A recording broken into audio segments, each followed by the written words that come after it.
안녕하세요. 종목 생각 시간입니다. 오늘 종목 생각 시간에는 실적을 발표한 넷플릭스와 로블록스에 관해서 말씀드리도록 하겠습니다. 넷플릭스와 로블록스가 두 종목 다 실적을 발표하고 나서 주가가 많이 흔들리고 안 좋은 흐름을 이어갔었는데요. 어떻게 전략을 정하면 좋을지에 대해서 말씀을 드리려고 합니다. 종목 생각을 하기 전에 일단 시황과 최근에 논란이 되고 있는 AI 버블에 대해서 말씀드리도록 하겠습니다. 미국 차트를 보시면 급등했다가 급락을 하는 모습을 볼 수가 있습니다. 한국 시장 역시 더 급하게 올랐죠. 또 급하게 지금 조정을 받고 있는 모습을 보고 있는데요. AI 버블 논란 때문에 이런 현상들이 벌어지고 있습니다. 그래서 AI 버블 논란의 원인이 되었던 샘 알트먼에 관한 것과 또 마이클 버리에 관한 것들에 대해서 잠시 말씀을 드리도록 하겠습니다. AI 버블에 관해서 정확하게는 오픈 AI의 CFO인 사라 프라이어의 정부 백스톱 발언이 시장에 혼란을 초래한 것인데요. 오픈 AI가 2030조 규모의 AI 인프라 투자에 정부 지원을 받을 수 있다는 이런 해석으로 퍼지면서 AI 거품 우려가 증폭이 됐었는데요. 시장에서는 AI 관련주가 급락을 했고 한국에서는 삼성전자 하이닉스가 큰 폭으로 조정을 받았습니다. 샘 알트먼이 정부 보증 보유하지도 않고 원하지도 않는다라고 명확하게 말을 했습니다. 잘못된 판단으로 실패한 기업은 스스로 책임져야 한다면서 세금으로 민간 기업을 구제하지 않을 것임을 분명히 했고, 다만 이 AI 생태계에 관해서 반도체 같은 보조가 있어야 되지 않았나 하는 그런 정도의 뉘앙스였던 것 같습니다. 근데 이렇게까지 투자에 과잉이다, 버블이다 이런 것까지 확대할 정도의 이야기는 아니었던 것으로 생각이 됩니다. 또 마이클 벌이라는 서브프라임 모기지 때 숏 포지션을 취해가지고 굉장히 큰 돈을 벌었던 그런 유명한 투자의 대가 중에 한 명이죠. 이 마이클 버리가 AI에 대해서 거품 논란을 일으키면서 숏패팅을 했다. 엔비디아 약 100만 주, 팔란티오 500만 주에 하락하면 벌 수 있는 이 풋옵션에 11억 달러를 투자를 했다라는 이야기가 전해졌고요. 그 이후에 6,850억 달러의 시가총액 감소가 있었었고, 엔비디아는 한 4% 하락하고 팔란티어는 8% 정도 하락을 했었고, 계속해서 또 논란은 여전히 이어지고 있습니다. 팔란티어의 CEO는 당연히 자기 회사니까 엔비디아와 팔란티어는 AI 분야에서 실제로 돈을 벌고 있는 몇 안 되는 기업인데 버리의 쇼패팅은 미친 짓이다라는 식으로 발언을 했다라고 합니다. 또 마이클 버리의 그 영화도 몇 번이나 봤었었고, 또 그 당시에 실제로 펀드 운용을 하면서 그 힘든 시절을 보냈었기 때문에 아주 기억이 잘 나는 그런 사건입니다. 근데 제가 기억하는 바로는 마이클 버리는 통찰력이 있었었는데요. 숏 포지션을 취했을 때가 타이밍이 정확했던 건 아니고요. 조금 한 2년 일찍 그런 통찰을 봤었었고, 그동안 굉장히 큰 힘든 기간을 겪었습니다. 숏 포지션을 취했는데 2년 이상을 주가가 계속 올랐는데 그 기간을 버텼다라는 거. 숏 포지션을 취하고서 계속해서 마진콜이라든지 증거급이 추가로 들어가야 되는데 그런 것들을 버텼다라는 게 정말 대단한 것 같고요. 투자자들과 연락을 두절시키면서까지, 그리고 펀드 환매를 못하게 하면서까지 그것을 지켜냈던 고통의 인내, 이런 것이 정말 대단했더라고 생각을 합니다. 저는 그래서 그런 통찰보다는 인내에 대해서 더 크게 존경하는 마음을 갖고 있습니다. 그래서 28년에 주택시장 붕괴가 현실화되면서 투자자들도 7억 달러라는 수익을 얻었습니다. 근데 너무 이른 타이밍의 대가도 있지 않았나라는 비난도 사실 있었습니다. 왜냐하면 그 2년 동안 그 돈을 갖고 상승에 투자를 했으면 더 많은 돈을 벌 수 있었는 기회비용을 감수했다라는 이야기가 있고요. 하지만 그래도 결국에는 본인의 신념을 지켜서 인내심의 승리라는 그런 예찬을 받고 있는 투자자라고 생각을 합니다. 그런데 이제 이런 버블 상황에 대해서 그럼 빅테크들은 어떻게 반응을 할지를 좀 살펴봤는데요. 마크 저커버그 메타의 CEO는 AI 분야에 버블이 일어날 가능성이 충분히 있다. 하지만 우리 같은 큰 기업의 더 큰 위험은 충분히 공격적으로 투자하지 않는 데 있다. 이런 말을 했습니다. 메타의 입장은 이렇고요. 구글이나 MS나 엔비디아도 AI 연구 개발과 데이터 센터 구축에 막대한 자본을 투입을 계속 할 것이고, 장기 전략하에 공격적 투자를 유지하는 그런 기조를 얘기를 했습니다. 오픈 AI 당연히 적자 상태에도 불구하고 초거대 모델 개발을 위한 인프라 투자 지속하고 정부 지원 없이 자체 구축을 하겠다, 이렇게 얘기를 했습니다. 버블 우려의 이제 근거는 90년대의 닷컴 붐과 유사한 형상이라는 여론은 분명히 있습니다. 그리고 엔비디아가 투자자이면서 또 공급자이기도 하고 또한 고객으로 얽히는 이런 생태계를 조성하면서 벌어진 이런 일들에 대해서도 중복이 아니냐, 이런 논란도 있죠. 그리고 천문학적인 비용 대비해서 수익 창출이 불확실하다는 것도 것도 있습니다. 실제로 실체 대비해서 과도한 밸류에이션을 받고 있다는 얘기도 있고요. 하지만 이제 기업들은 선택과 집중을 하면서 옥석 가리기가 시작될 것이라고 하고 있고, 또 수익 모델이 지속될 가능성이 있고 또 입증하려고 노력한다라고 합니다. 벤처 투자자들은 이제 신중한 자금 집행을 하려고 하겠죠. 그리고 핵심 플레이어들은 자체 체력으로 생존하려는 전략을 가져가게 될 것 같습니다. 결론적으로 보자면은 버블은 위기가 아닌 저는 기회라고 생각을 합니다. 역사가 증명하는 교훈들이 있는데요. 과거에 서브프라임 생각해 보시면 2008년에 붕괴된 이후에 신용 보강하고 리스크 관리를 강화하면서 금융권들이 굉장히 건전성을 앞세우게 됐고요. 또 현재 주택 시장은 당시보다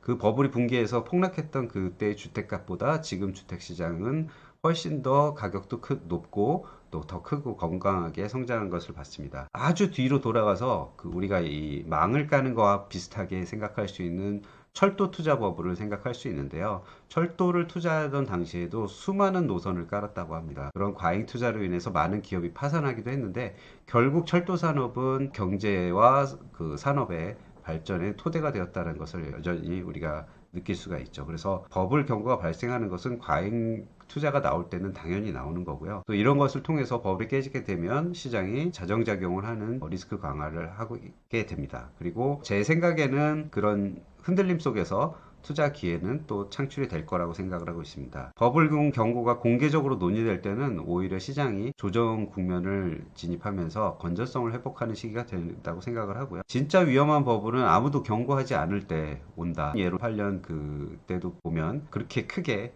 경고가 많지 않았던 것을 제가 지난 시간에도 말씀을 드렸고요. 예를 들면 서브프라임 모기지가 터지기 직전에도 신용이 안 좋은 부실채권들을 합치면 신용이 보강이 되는 그런 형태로 평가를 하는 행태가 세계적인 평가기관인 S&P에서 나왔다라는 것을 보면은, 그렇게 진정한 버블이 왔을 때는 우리가 성장에 굉장히 취해 있지 않을까 하는 생각을 하고 있습니다. 그래서 AI 투자가 미래를 위한 필수 과정이라고 본다면 다시 주도주로 복귀할 것이라고 보고 있고요. 지금은 AI 관련 우량 기업에 투자할 수 있는 그런 기회라고 생각을 하고 있습니다. 하지만 저도 이런 AI에 관련된 주도주 반도체라든지 이런 쪽은 지금 갑자기 주식시장이 급등을 했기 때문에 조금 수익률 측면에서 따라가야 되는 부분이라고 생각하고 있고요. 좀 길게 편안하게 여러분이 직장인으로서 아니면은 투자를 전문적으로 하기 어려운 분들로서 하시기에는 제가 말씀드렸던 좋은 종목들이라고 생각했던 그런 종목들을 길게 보고 분할해서 천천히 매수하시는 것도 좋지 않을까 생각하고 있고요. 그런 주식들로 넷플릭스와 로블록스는 실적을 발표하고 나서 좋은 실적을 발표했는데도 불구하고 더 하락하는 모습을 보였는데요. 넷플릭스와 이어서 로블록스 3분기 실적과 투자 전략을 말씀드리도록 하겠습니다. 주도주 상승장에서 소외된 소외주라고 할 수가 있지만, 제가 조금 전에도 말씀드렸듯이 분할 매수의 기회라고 생각을 하고 보시면 될 것 같습니다. 3분기 실적을 간단하게 체크를 해드리면 성장 궤도는 유지되고 있다라고 볼 수가 있습니다. 넷플릭스는 매출이 115.1억 달러로 전년 동기 대비해서 17% 또 상승을 했고요. 영업이익은 32.5억 달러, 순이익도 25.5억 달러를 기록을 했습니다. 마진은 28%로 조금 지난 분기보다 낮아졌지만 아마도 지금 여기에도 나와 있는 것처럼 브라질 세금 분쟁으로 1.19억 달러의 일회성 비용이 발생했다는 것 때문에 그랬다고 볼 수가 있습니다. 그래서 이것을 합치면 오히려 마진이 굉장히 높은 수준이었을 것이라고 예상이 됩니다. 현금 흐름은 27억 달러를 기록을 했고 연간은 90억 달러까지 상향하는 호조를 보이고 있습니다. 로블록스 역시 매출 13.6억 달러로 전년 대비해서 48% 증가를 했습니다. 그리고 제가 중요하다고 말씀을 드렸던 이 예약 매출이라는 것은 19.2억 달러로 전년 동기 대비해서 70%나 증가를 했고요. 순손실은 2.57억 달러로 좀 확대되긴 했지만 그만큼 현금 흐름은 4.43억 달러로 전년 대비해서 100% 이상 상승을 했고, 제가 중요하게 지켜봐야 되는 것으로 말씀드렸던 DAU라는 일일 활성화 숫자 1.5억 명으로 지난 분기에 1억 명 조금 초과한 걸로 또 말씀드렸는데 전년 동기 대비해서 70% 상승한 모습을 보였습니다. 이용 시간은 396억 시간, 91%까지 이렇게 증가하는, 기본적으로 펀더멘탈은 굉장히 좋은 모습은 여전히 보여주고 있습니다. 다만 이런 것들이 언제 이익으로 보여지느냐, 이런 것들로 인해서 로블록스는 그게 주가 하락도 있었었고 등락이 계속되면서 우려되는 모습도 보여지고 있는 건 맞습니다. 하지만 모아가는 주식인데 올라가면 또 부담도 많이 되기 때문에 이렇게 하락을 하게 되면 장기적으로 모으시는 분들한테는 저렴하게 모을 수 있는 기회가 됐다라고 생각을 합니다. 실적 발표 후에 시장 반응은 과도한 조정이다라고 저는 생각을 하는데 넷플릭스는 발표 후에 10% 정도 급락을 했고요. 1240불대 있다가 지금 1100불대로 내려왔고 일회성 비용과 마진 미달이 원인이라고 했는데 이것은 아까 일회성 비용으로 인해서 마진이 좀 오해가 있는 것으로 보시면 될 것 같고요. 로블록스는 발표일에 뭐 거의 15.5% 정도 하락을 했었습니다. 큰 폭으로 하락을 했고 매출이 기대치에 미달했고 뭐 손실이 확대됐다라고 하는데요. 사실 제가 기대하는 바로는 지금 너무 잘 되고 있는 것이라고 생각을 하고 있습니다. 단기 실적 미스라고 이렇게 하지만 펀더멘탈 손상은 전혀 없다라고 저는 생각을 하고 있습니다. 애널리스트들은 어떻게 평가를 했나 좀 추려봤더니 긍정적인 요인은 넷플릭스 같은 경우에는 광고 매출이 2025년 대비해서 2배 성장할 것으로 이제 앞으로 보인다라고 하는 거고요. 탄탄한 현금 창출력하고 가격 인상 여력이 충분히 남아있다라는 점이 넷플릭스의 장기적인 성장 전망에 긍정적이다라고 표현을 했고 로블록스는 사용자나 참여 지표가 정말 급증을 하고 있습니다. 그래서 너무 많은 어린이들이 계속해서 사용하고 있고 청소년들은 계속 유지를 하고 있는데 또 다시 성장하는 어린 청소년들이 그 자리를 더 확대를 하고 있기 때문에 계속해서 증가하는 추세를 유지할 수밖에 없다라고 생각을 하고 있습니다. UBS나 모건스탠리 주요 증권사들이 장기 승자로 평가를 하고 있다라고 합니다. 일회성 이슈와 단기 지표는 이제 미스가 있었지만 구조적인 성장 궤도에는 이상이 없다는 것이 또 컨센서스도 그렇게 나오고 있다고 하네요.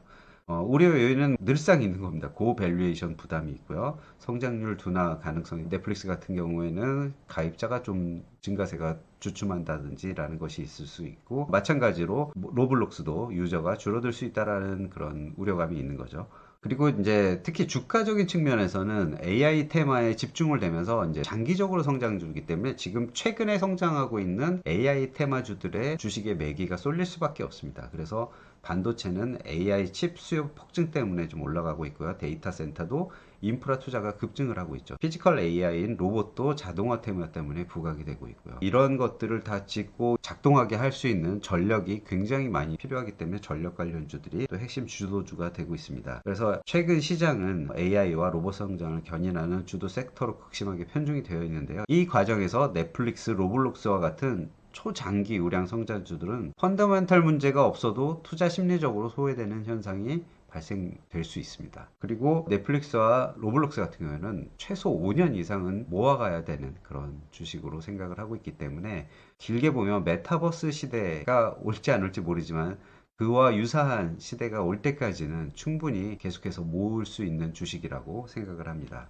이렇게 소외되고 있는 장기 성장주들을 펀더멘탈은 검증을 다시 한번 해보셔야 되고요. 실적 추세가 손상되지 않는가를 보셔야 되고 투자 심리에 대한 요인도 분석을 하면서 주가 조정이 본질적인 문제인가 아니면은 이런 시장 테마 수급에 따른 문제인가를 좀 살펴보셔야 되고요. 또 심리적인 안정성을 확보를 하셔야 됩니다. 주도주 강세장에서 조급함 없이 오히려 주가가 하락해서 기회를 주는구나 라고 이렇게 심리적으로 안정감을 가질 수 있어야 되고 또 밸류에이션 부담이 완화되고 있다라는 측면에서 장기적으로는 부담도 줄어들고 수익률도 제고할 수 있다라고 판단하시면 될 것 같습니다. 단지 전술적으로 단기 수익률도 굉장히 중요하게 생각하시는 분들은 이런 종목들을 지난번에 리가켄바이오를 얘기할 때 말씀드렸지만 아마도 주도주들이 조정받으면 또 이쪽 주식들로 관심이 쏠릴 수밖에 없습니다. 그렇게 하락했던 로블록스도 지난 금요일에는 6% 정도 AI주들이 조정을 받을 때 상승을 했는데요. 이런 것처럼 이렇게 상승을 할 때는 일부 비중을 조금 줄이시고 주도주로 그 비중을 좀 옮기셔서 수익을 확보를 하시고 주도주가 큰 폭으로 올랐고 이제 조정을 받을 때는 분할 매도를 하셔가지고 지금 소외되고 있는 이런 로블록스나 넷플릭스 같은 장기 성장주에 또 다시 투자하는 그런 전략을 취하실 수도 있습니다. 하지만 이런 것들이 너무 복잡하다 하시는 분들은 주도주는 주도주대로 투자를 따로 하시고 한쪽 계좌에서는 또 이렇게 장기 성장주로 모아가는 두 개를 자산 배분을 하듯이 계좌를 배분을 하셔가지고 모아가시고 한쪽은 현재 주도주로 대응하시는 그런 전략 전략을 취하셔도 좋을 것 같습니다. 한국 주식도 뭐 비슷한 사례로 제가 잠시 말씀드리면 리가켄바이오나 하이브가 장기적으로 성장 스토리는 충분히 있다라고 생각을 합니다. 그렇기 때문에 저는 지금 현재는 반도체, 전력 이런 쪽으로 매기가 몰려서 소외를 받는 현상이 벌어지지만 내년 이후에는 좀 조정받을 때 오히려 강세를 띌 수 있는 그런 주식들이기 때문에 이런 주식들을 버린다기보다는 조금 비중을 줄였다가 다시 주도주에서 하이닉스나 이런 쪽에서 수익을 확보하시면 다시 그것을 일부 실현하시고 리가켄바이오나 하이브를 적립하듯이 다시 모아가시는 방법을 쓰면 충분히 포트폴리오로서 안정적인 효과를 가질 수가 있고 또 리스크 관리도 하실 수 있을 것이라고 생각합니다. 오늘 제가 준비한 영상은 여기까지고요. 다음에 더 좋은 영상으로 여러분께 찾아뵙도록 하겠습니다. 감사합니다.